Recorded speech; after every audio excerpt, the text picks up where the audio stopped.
Come closer. The shadows have missed you, and tonight they have a new story to tell. Welcome to Scary Stories After Dark.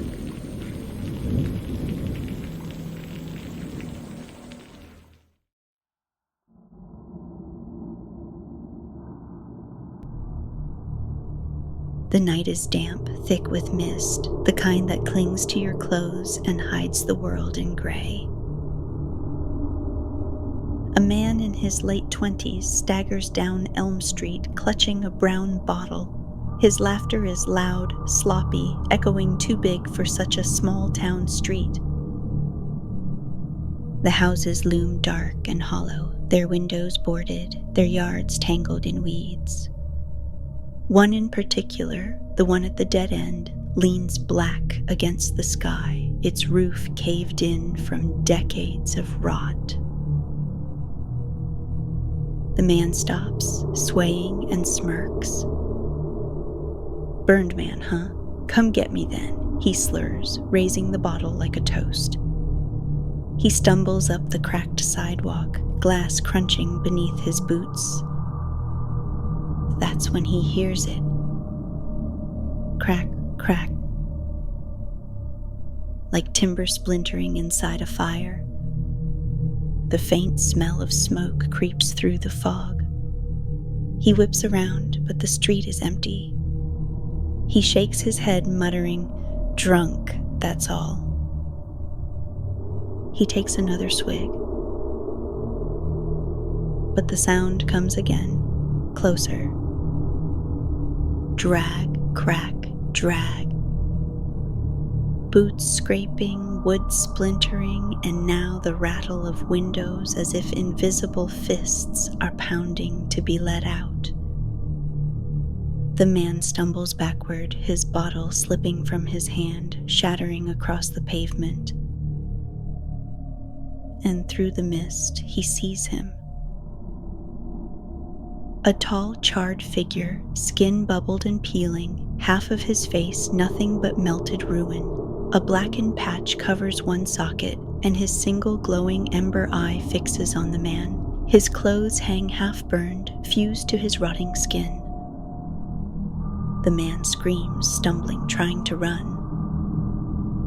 But the burned man doesn't walk. He steps through the fog, shadows swallowing him and spitting him out closer each time the man blinks. The smell of burning fills the air as windows slam, rattling in unison. The man's voice cracks as he pleads, "No, no, no." And then, the sound of fire exploding to life. The burned man is suddenly right in front of him, ember eye blazing. With one charred hand, he grabs the man's face and the screen fills with white-hot flames before cutting to black. Halloween morning, 1993. The small town of Willowridge is wrapped in a crisp copper glow, pumpkins on porches, paper skeletons fluttering in cold wind, and the faint smell of wood smoke drifting through the air. 5 teens sprawl across the steps of Dean's porch, their laughter carrying louder than it should in the quiet neighborhood. A stack of VHS tapes sits beside them. Halloween 2, Evil Dead, Friday the 13th, Part 6.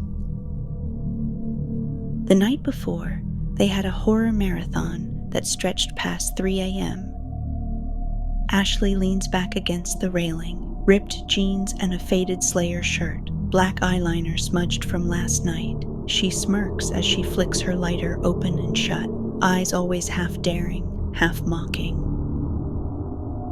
Missy sits cross-legged on the step below, her bomber jacket zipped against the chill, always the one steady enough to balance Ashley's chaos. She rolls her eyes at the boys, but with a half smile that betrays her affection. Kim perches higher, wearing bright lipstick and a denim jacket plastered in pins from every horror VHS she could find at the video store. She tosses popcorn at Dean and Owen, pretending she isn't just as hyped as they are. Dean stretches out on his back, arms folded behind his head, the group's prankster and clown. He's the one who first brought up Elm Street, and he hasn't shut up about it since. Owen adjusts his glasses, pulling a folded newspaper clipping from his backpack, his latest obsession, the legend of the burned man. He's got all the dates, all the names, and the absolute conviction that tonight is their night to prove it's real. "You guys are chicken," Dean taunts, stretching. "It's just a street. Big deal." "It's not just a street," Owen fires back, holding up the clipping like gospel. Halloween night, 1965, the fire at the house on Elm. They never found his body, Dean. Never, and people still go missing. Ashley snatches the paper, scanning it with a smirk. "So we walk it. Trick or treat, burned man. Come out, wherever you are."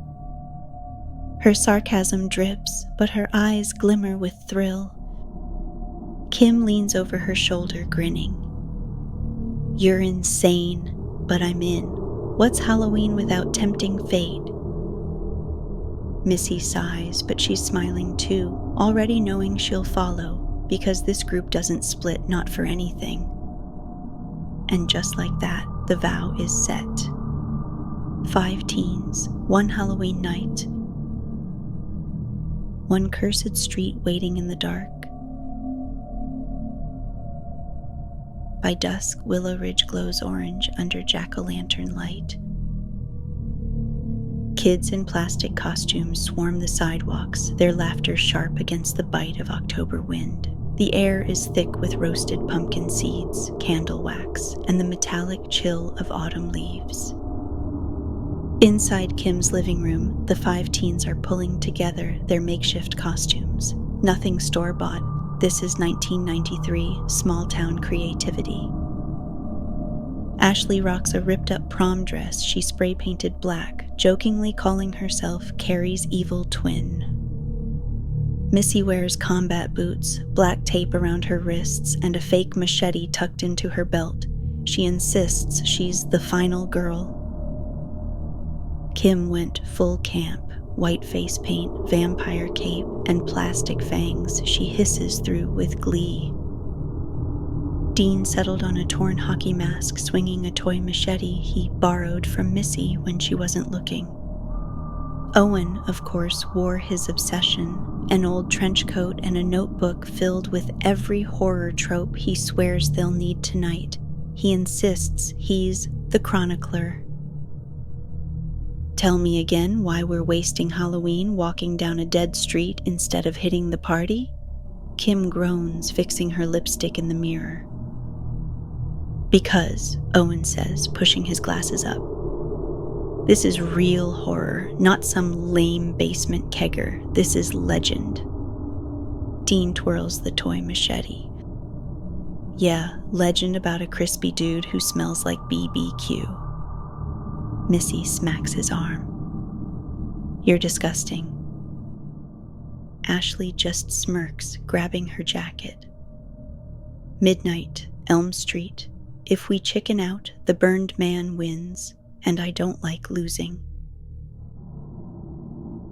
The group spills into the night, laughter masking the nerves none of them want to admit. The town feels different now, quieting down, the trick-or-treaters fading away, and shadows stretching long under flickering streetlights. By the time the clock nears midnight, they're standing at the corner. Elm Street yawns ahead of them, darker than the rest of Willowridge, lined with sagging houses and trees that creak against the wind. The smell of smoke lingers faintly, carried on the air. Owen whispers, almost reverent, "This is it." And together, they step forward. Elm Street stretches before them, swallowed in mist. The rest of Willowridge still hums faintly with Halloween cheer. Muffled music from a party, a few distant shouts, but here it's silent. Too silent. Their boots crunch against brittle leaves, each step echoing louder than it should. Houses sag along the street like broken teeth, windows black and blind. Dean swings his toy machete lazily, voice pitched with forced bravado. "What's the big deal? This place is just dead air." Kim snaps. "Then why are you sweating, genius?" "I'm not sweating." He wipes his forehead with his sleeve. Ashley smirks, flicking her lighter. "Looks like you're cooking already, Dino." Her voice is steady, but her eyes dart at every shadow. Missy hugs her bomber jacket tight, scanning the empty porches. "Let's just keep moving, together." Owen trails behind, notebook clutched like scripture. He mutters under his breath, flipping pages. Smell of smoke, rattling windows. He comes when... The wind carries a faint creak. They all freeze. Ahead, a rusted swing sways back and forth, though no breeze stirs the trees. Then, ash drifts down in front of them, small gray flakes settling into Owen's notebook, Kim's hair, Ashley's hand. She brushes it off, frowning.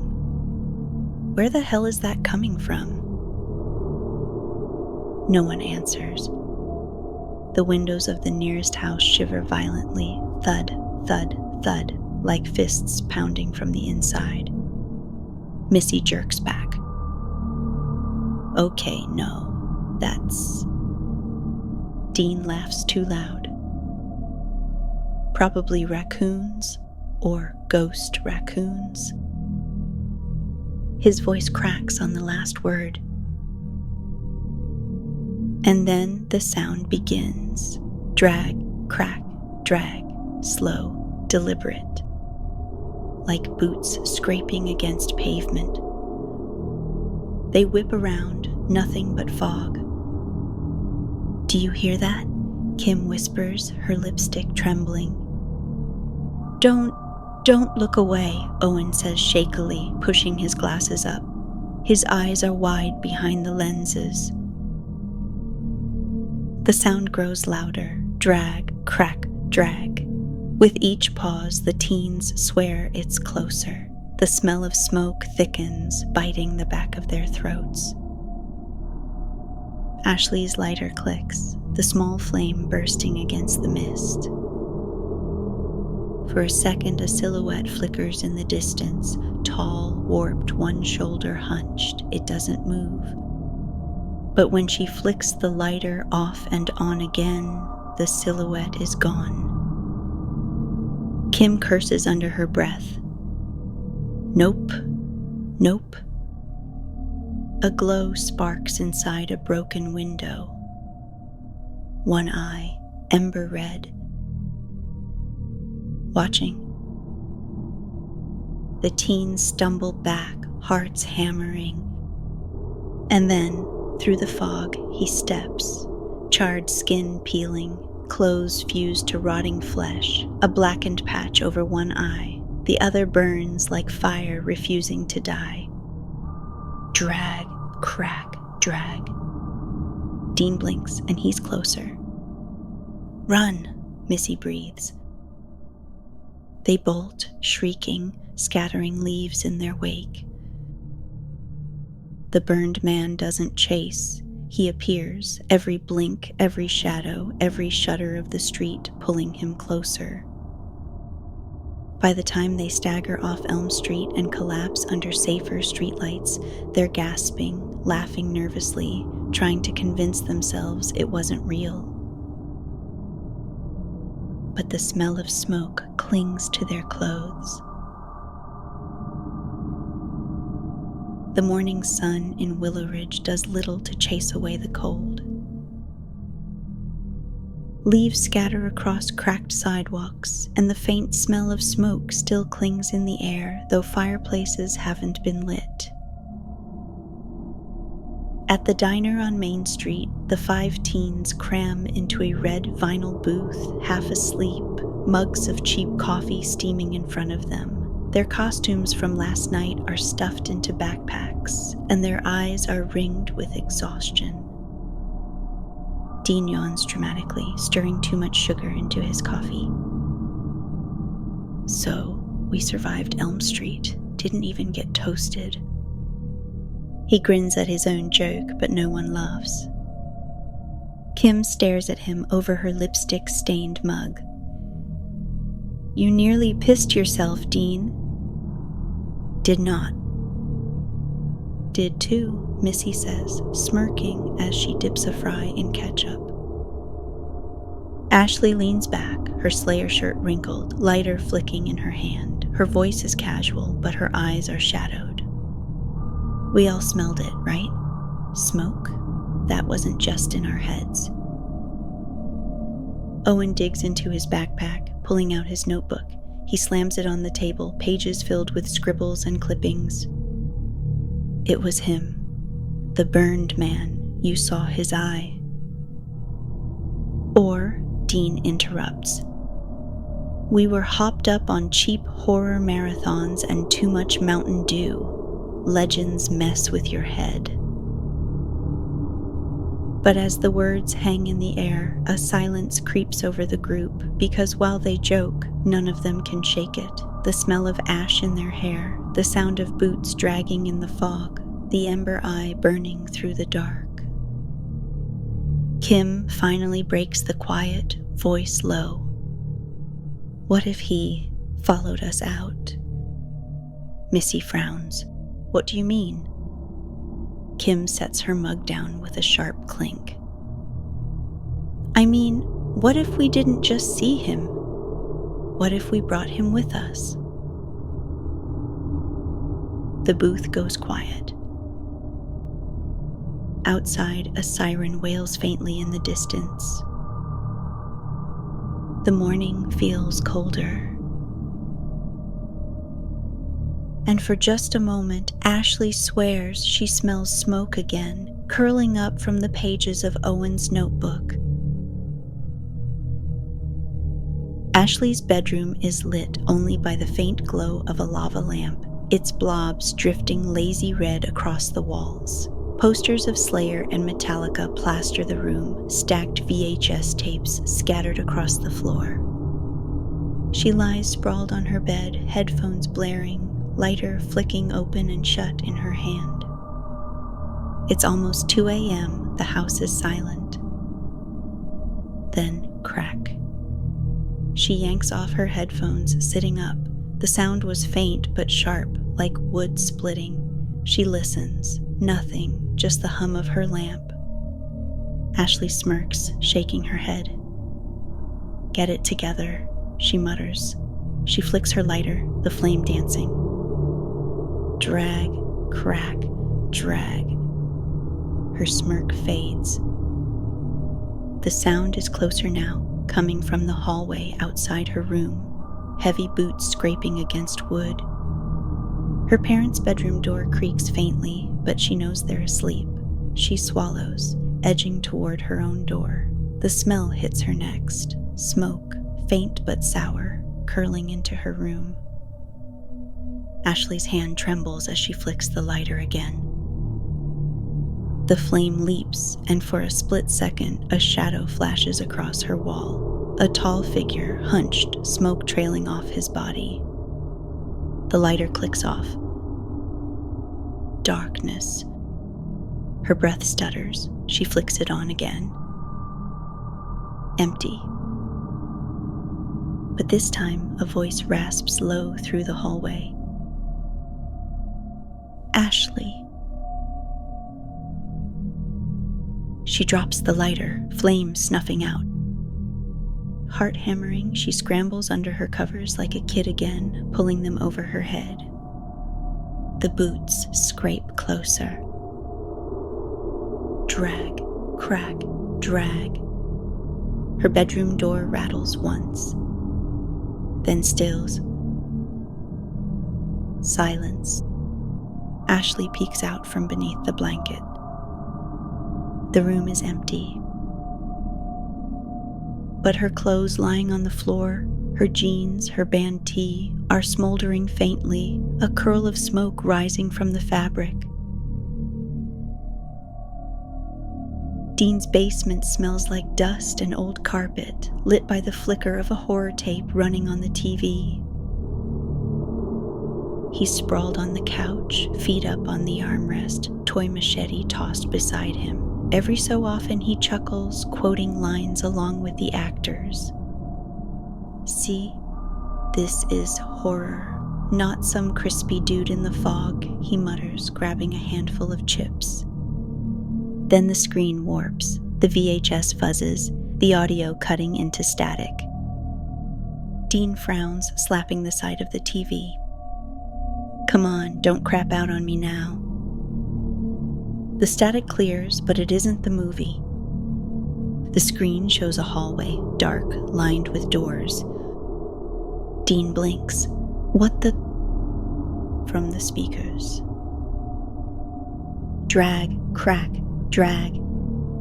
Dean glances at his toy machete, then laughs nervously. "Okay, cool trick, Ash. You sneak in here and swap tapes?" His voice is a little too loud.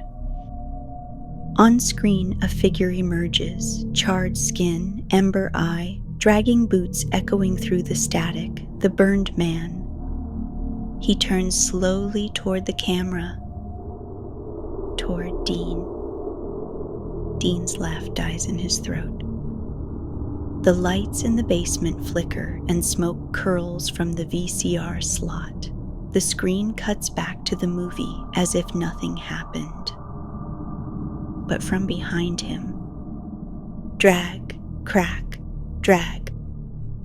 Dean whirls, toy machete raised, but the basement is empty. The air thick with the smell of smoke. The TV hisses. Just before it goes black, a voice rasps through the static. Dean. Dean doesn't sleep that night.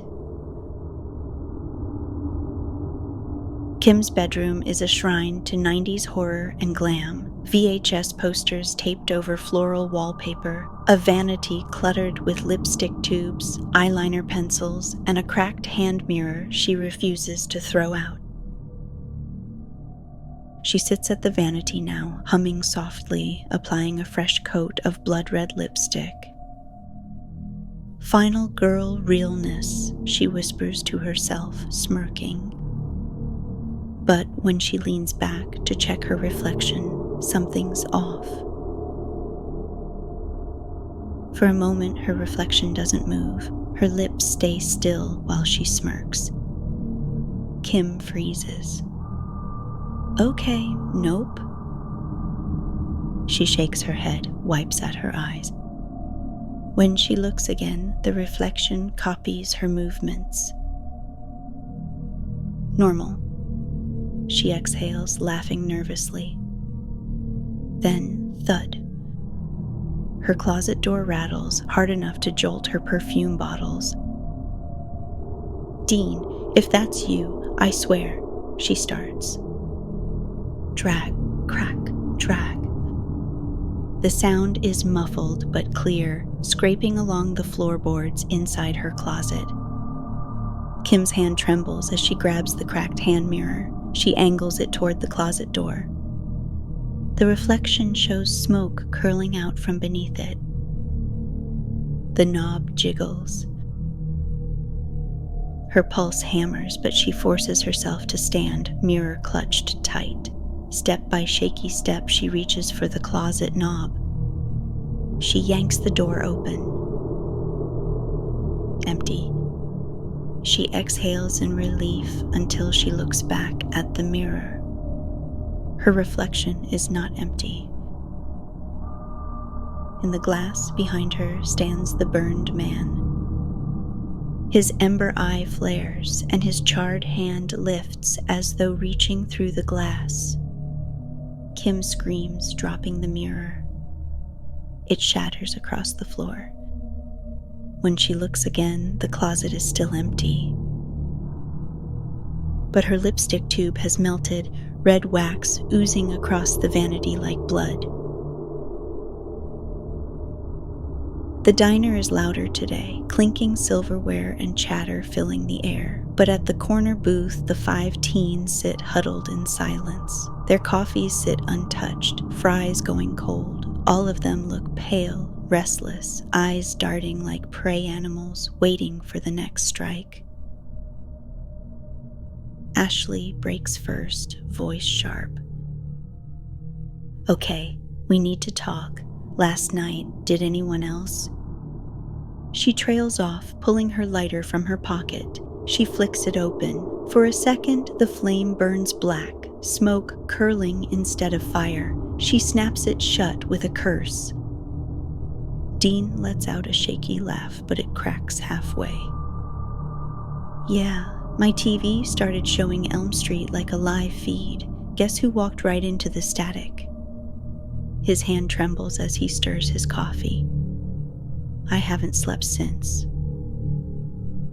Kim leans forward, eyes wide, lipstick smeared from chewing at her lip. "My reflection didn't match me. He was behind me. And my lipstick, it melted. Just gone." Missy pushes up her sleeve to reveal faint burns along her wrist, angry red welts shaped like fingerprints. "He touched my jacket, wore it like skin. I can't get the smell out." Finally, all eyes turn to Owen. He stares down at his empty backpack, jaw tight. "My notebook, it burned itself, every word, every clipping. He told me I carry the truth now." His voice shakes. "And I think he meant all of us." The table goes silent. The diner noise feels far away. Ashley flicks her lighter again, daring it to spark wrong, but it only glows normally this time. She exhales through her teeth. "We're screwed. He's not stuck on Elm Street anymore. He's here." Kim whispers, "So what do we do?" Owen swallows hard. "There's only one thing. We go back tonight, to Elm Street, to the house where it happened." No one answers at first. The weight of the vow presses heavy. Finally, Missy nods, eyes fierce. "Then we finish this." One by one, the others agree, not because they're brave, because they know the burned man won't stop until they do. Midnight, Halloween night. The 5 teens stand before the house at the end of Elm Street, its roof sagging, its windows black with soot. The air is bitter with the smell of smoke, thicker than ever. The legend began here, and it's where it has to end. Owen clutches a flashlight, his voice shaking. "This is where they locked him in. This is where he burned." "Then this is where we stop him," Missy says, jaw tight, fists clenched. They push open the rotted door. The house groans around them, boards splintering under their boots. Inside, the air is suffocating, hot, heavy, filled with ash that drifts like snow. The living room is a ruin. Burned wallpaper curls off the walls, furniture collapsed into blackened heaps. A single mirror hangs crooked on the wall, unbroken, reflecting their pale faces. Dean mutters, "We shouldn't be here." Ashley flicks her lighter, the tiny flame glowing shaky in her hand. Too late now. The door slams behind them. Drag, crack, drag. The burned man emerges from the dark hallway. His ember eye sears through the smoke, his charred skin glowing faintly as though the fire never left him. His patch is nothing but blackened leather fused to flesh. He grins, teeth broken and burned. "You locked me in," he rasps, voice like burning timber. "Now you burn with me." The teens scatter. The house erupts with sound, windows rattling violently, walls pounding with unseen fists. Fire bursts along the ceiling beams, smoke pouring down. Kim screams as the mirror ripples, her reflection moving wrong again, the burned man standing behind her in the glass. She smashes it with a chair, shards exploding across the floor. Dean swings his toy machete like it means something, shouting curses, but the burned man steps through the shadows, closer with each blink. Ashley grabs Owen's flashlight, shining it directly at him. For a second, the ember eye recoils, the glow faltering. "He doesn't like the light," she yells. Missy pulls the group together, coughing through the smoke. "We hold him here. Together. That's the only way." The burned man surges forward, flame spilling from his body, reaching for them. He roars, shadows writhing. The teens press together, light in their hands, fighting not just to survive, but to end the curse once and for all. The house groans like it's alive, fire chewing through the beams, smoke choking the air. The teens press together, coughing, eyes wild. The burned man towers before them, ember eye blazing, his charred hand outstretched. Owen grips the flashlight with trembling hands, shoving the beam into the burned man's face. The ember eye hisses, shrinking back, but only for a moment. He laughs, a hollow, crackling sound, smoke spilling from his ruined mouth. "You can't fight fire," he rasps. "It always spreads." Ashley flicks her lighter, flame sputtering. She snarls, "Then let's see you burn again." She tosses it into a pile of curtains already smoldering. The flames leap, catching fast. Kim screams, dragging Dean back as part of the ceiling collapses in a shower of sparks. "We're gonna die in here." Missy clenches her jaw, steady even as her eyes water. "No, we end this, together. That's the only way he can't win." The burned man lunges, stepping through the smoke, closer with each blink. His ember eye fixes on Owen, his voice low. "You wrote me into truth, now you burn with it." Owen, shaking, grips the flashlight tighter. "Not today." He shoves it straight into the burned man's face. The ember eye flares, then bursts, spraying sparks. The burned man screams, a sound like a house collapsing, like fire devouring timber. His body ignites, flames consuming him from the inside out. He thrashes, smoke and ash exploding outward. The teens shield their faces as the inferno roars. And then silence. When they dare look up, the burned man is gone. Nothing left but ash drifting in the air. The fire dies as suddenly as it came, leaving only blackened walls and choking smoke. Dean drops to his knees, shaking. "Tell me that was it. Tell me it's over." No one answers. Because as the teens stumble out of the ruined house, coughing into the night, they see it. Burned into the cracked pavement of Elm Street, glowing faintly red. Drag, crack, drag. The sound echoes faintly behind them as though boots still follow. The burned man is gone. But the legend isn't.